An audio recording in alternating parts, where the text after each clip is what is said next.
suivre-lui, puis capable suivre mon Dieu. Et décision, ça a été déclaré plus loin à la famille, à tout le monde qui entoure lui, et tout le monde bien loin peut-être qu'on est réellement, qui vient prendre décision pour servir l'Éternel. En plus, une fois, je dis, nous, que pour qu'on vienne un missionnaire pour aller bien loin, ou qu'on doit commencer même à la caillou.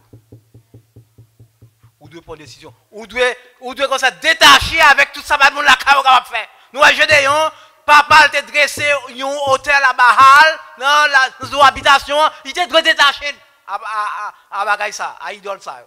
Et puis il était devant un témoignage public à tout le monde, puis qu'on est lui-même son serviteur de l'Éternel. C'est à ce moment-là qu'on qualifie pour la mission. Je dis à mon ami, on peut aller dans la mission bien loin. Même dans le quartier là, il ne peut pas prêcher l'évangile. Parce que c'est marchand de l'obéi. On va faire teinte, on va faire toute bagaille. On va faire puissance, on va faire bagaille, on va faire bouche, on va faire voix au chapitre. On va faire témoigner, mon Dieu. Si on ne va pas témoigner, mon Dieu, la caillou, comment on va faire témoigner dehors? Il faut de la caillou, il faut de madame, il faut de petit tout, il faut de mari, il faut de quelqu'un qui va témoigner, ou même son serviteur de Dieu. Mais si madame, petit tout, pas dire ça la caillou, ou pas qualifié pour témoigner, pour porter l'évangile ailleurs. C'est pour ça que Jésus-Christ, la parole de Dieu nous dit comme ça, pour capable vraiment conduire, si on ne peut pas conduire famille, ou pas conduire peuple, mon Dieu. Parce que vous avez des témoignages dans la famille. Si vous avez des témoignages dans la famille, vous avez des témoignages dans le quartier, comment on peut conduire l'église, comment on peut faire bagage, vous avez des témoignages. On va parler, c'est vrai, mais on n'a pas de témoignage. Tout ça, on va dire, c'est Fabio, on va réciter. Et non, oui. Mais un homme que bon Dieu choisit, il n'a pas de réaction peuple là. N'a pas de réaction peuple là. Un homme que l'Éternel choisit pour venir délivrer, oui. Dans Juge, chapitre 6, verset 29 et verset 20, lorsque le peuple arrive le matin, il y a un hôtel là détruit, il y a qui est-ce qui fait ça? Et il a informé, il dit c'est Gédéon. Il dit que Gédéon doit mourir. Vous entendez? Un homme que bon Dieu choisit comme pour venir libérer, oui, mais le peuple a demandé l'amour pour libérateur. Et puis, on autre bagage qu'on nous remarquer. C'est Gédéon, c'est papa Gédéon, qui dresse un hôtel à Bahal. Et puis, quand il y a là, mais demande papa Gédéon, c'est pour petit li mourir. Quand c'est un cadeau, moun yo vinn gagner, quand c'est un cadeau, yo vinn bagay là, plus importance même que Joas, qui met bagay là. Mais sous l'inspiration du Saint-Esprit, de l'inspiration de Dieu, dans verset 31, la parole de nous dit, Joas répond, si Baal est un Dieu, qu'il plaide sa cause lui-même. Puisqu'on a renversé son hôtel. Si Baal c'est bon Dieu, que Baal a plaidé cause lui. Donc, parole ça que Joas dit, ce n'est pas l'État de dire, mais c'est un bon Dieu même qui inspire ça. Et c'est depuis les ça, il a Gédéon nom, Jérubaal. Ça veut dire que Baal plaide de sa cause. Nous voyons qu'on aujourd'hui, nos matchs football, deux équipes en bataille. Right? Il y a une équipe qui perd, il y a une équipe qui gagne. Et l'équipe qui perd sur le match terrain, il bat accolade.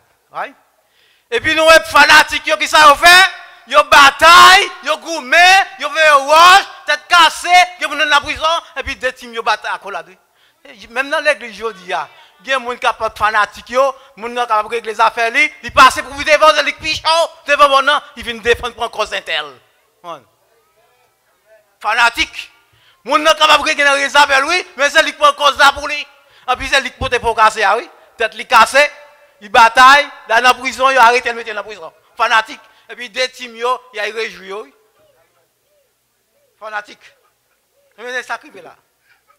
Joras qui met un hôtel, les petites l'écraser. Ok, mais pour qui ça fanatiquement pour la mort, pour Gédéon? Parce qu'elle détruit l'hôtel là.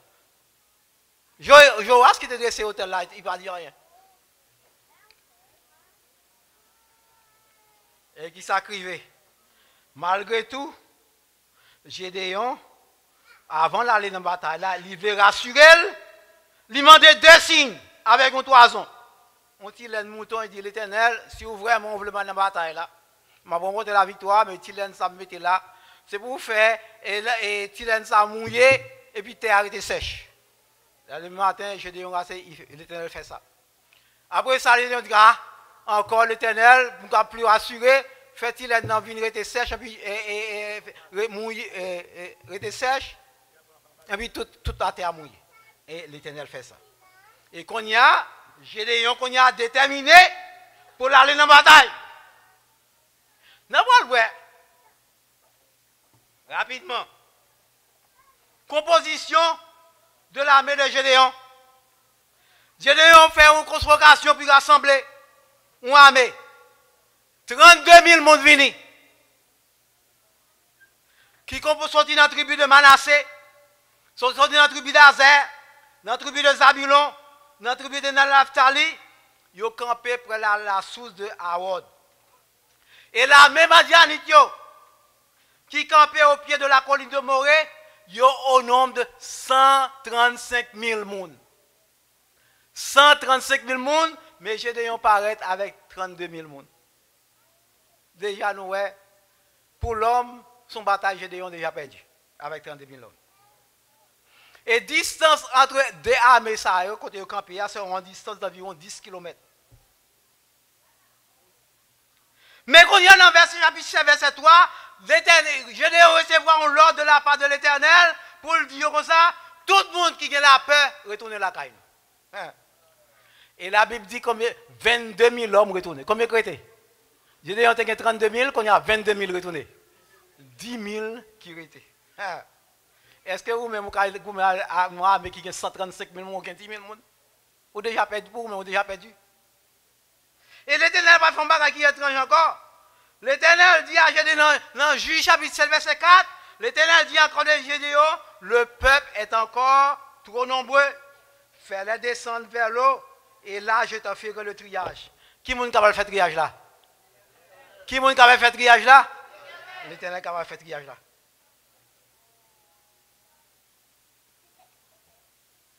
Oui, en plus fois, des fois, nous assemblés, nous avons conjuré pasteur, dit pas que ça peut être bon d'ailleurs, mais parfois, tout ce triage, l'Éternel a fait.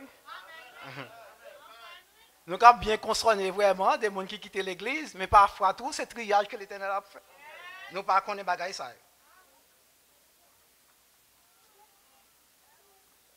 Et l'Éternel continue, il dit, celui donc, je te dirai que celui-ci aille avec toi, ira avec toi. Et celui, je te dirai, que celui-ci n'aille pas avec toi, n'ira pas avec toi. Et c'est là le problème, je dis à nous capables de dire l'église. C'est le problème de la majorité. La majorité emporte. Mais à pile fois pour l'Éternel, l'Éternel pas compter sur la majorité. Bon Dieu reposer sur la qualité et non sur la majorité. Gédéon recevoir une consigne de la part de l'Éternel. Dans Juge chapitre 7, verset 5. Il dit comme ça, tout le monde qui l'a appelé de l'eau avec l'anglais, comme chien à plapé, séparez-vous, mettez-vous à part de tout le monde qui mettait à genoux bio caboué. Et comme résultat, 9700 personnes mettez-vous à genoux bio bois. Combien de était sur 10 000? 300. Qui décision de l'Éternel de tout le monde ça qui mettait à genoux? Retournez la caille nous. Non mais qu'on y a, je l'ai réduit avec combien de monde? Et combien de Madianite? 135 000 personnes. Donc nous avons dit, mathématiquement, les gens qui font mathématiques sont un pourcentage de 1 sur 450. Ça veut dire pour chaque soldat israélite, il y a 450 personnes qui sont en face. Est-ce que nous seulement qui a 450 personnes?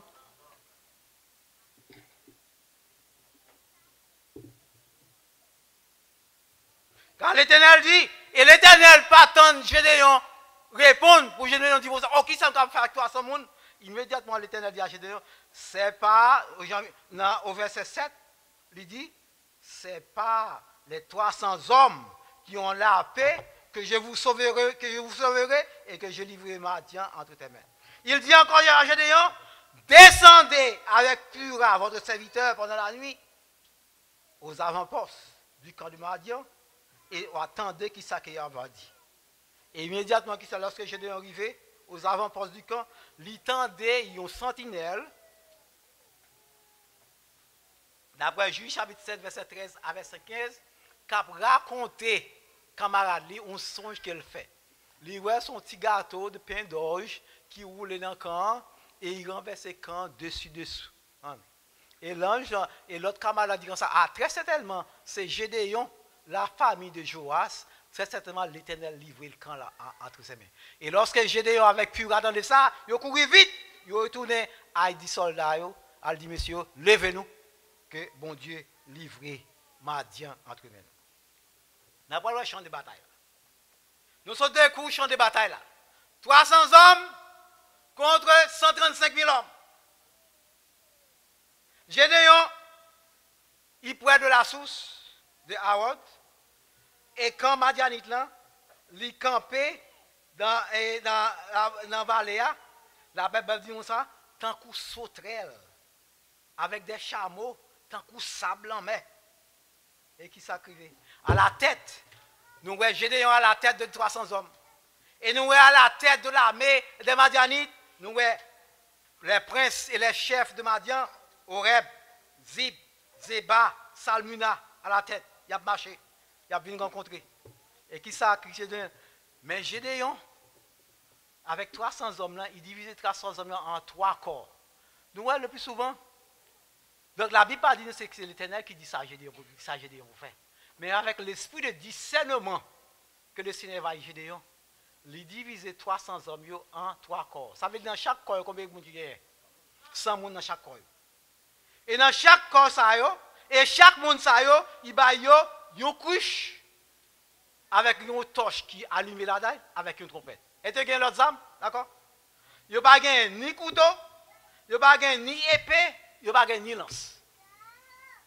Nous, si pas c'est à nous, nous disons que sont des gens fous.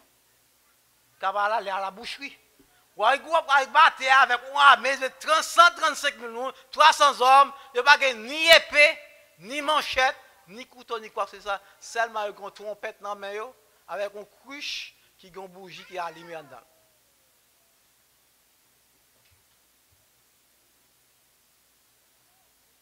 Mais Gédéon va au mot d'ordre. Gédéon décrit plan bataille là. Parce que dans tout ça qu'on va faire, on doit avoir un plan.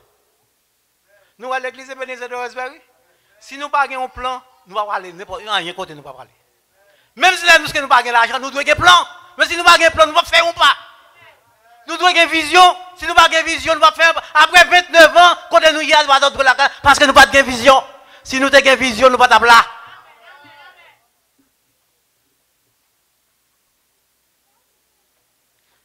Au verset 7, verset 18, qui ça la parole nous dit?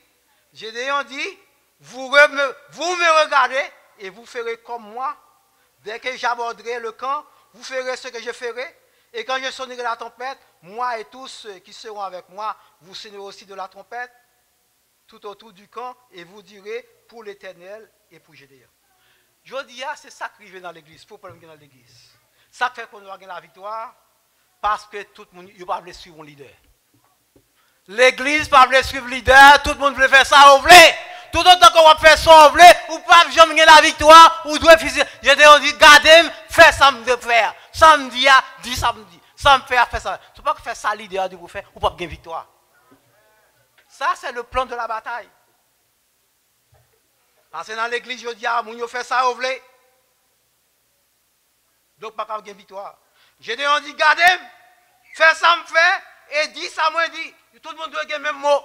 Je dis, dans l'église, nous n'avons pas le même mot. Pendant que nous avons corps de bois ici, l'autre a des corps de bois là-bas. Donc, il est la même place.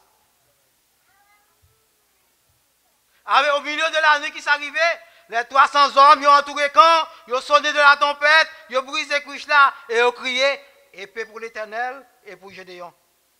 Et qui s'arrivait, il restait, chapitre 7, verset 20, il reste à leur place. Et c'est pour ça que je dis à tout qui fait nous un problème, parce que quand tout le monde qui peut arrêter dans la place, il ne peut pas arrêter dans la place. Donc si vous nous avez la victoire, nous devons arrêter dans la place. Nous ne pouvons pas entrer dans la bataille qui va pour nous. Car si monsieur ça, ils ont entré dans la bataille avec Madianite, ils ont péri. Mais la vérité, ils ont fini de sonner trompette là, mais qui s'arrivait, ils ont été dans la place. Ils ne peuvent pas entrer dans la bataille. Parce que la bataille là va pour lui. Pas pour eux, ça c'est pour l'Éternel qui. Je dis à Gampil, le monde qui va entrer dans la bataille qui va pour eux.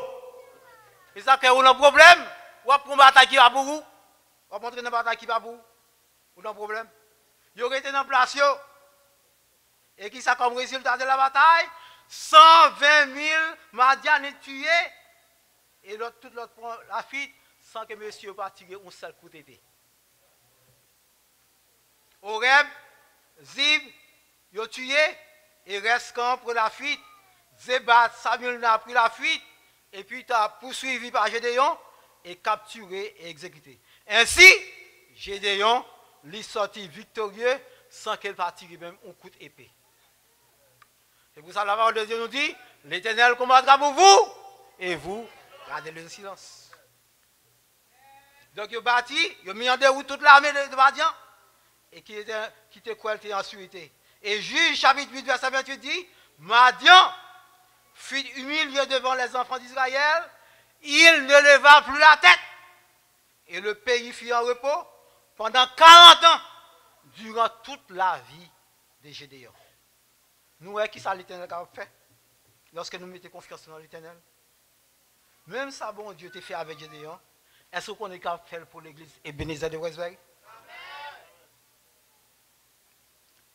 Bon Dieu t'a fait même bagaille là tout. Nous rappelons Josaphat, bon Dieu t'a fait même bagaille là pour Josaphat.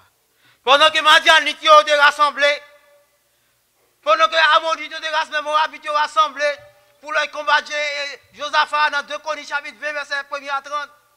La parole de Dieu nous dit, qui ça Josaphat fait? Josaphat a convoqué le peuple là dans le temple. Et il a prié l'Éternel. Dans 2 Chroniques chapitre 20 verset 10, il dit comme ça, notre Dieu, n'exerces-tu pas des jugements sur eux, car nous sommes sans force. Devant cette multitude nombreuse qui s'avance contre nous, nous ne savons que faire, mais nos yeux sont sur toi. Mais nous, comme même Jean avec Gédéon, seulement il prend trompette avec lui, Josaphat va prendre un bagage qui est étrange. Lorsque les gens ont fait comme ça, l'Éternel va dire Josaphat, ou mettre descendre à le combattre et contre les Ammonites, les Moabites. Et qui ça Josaphat fait? Josaphat fait un bagage qui est étrange. Josaphat, devant l'armée, il prend chorale, mettez devant l'armée.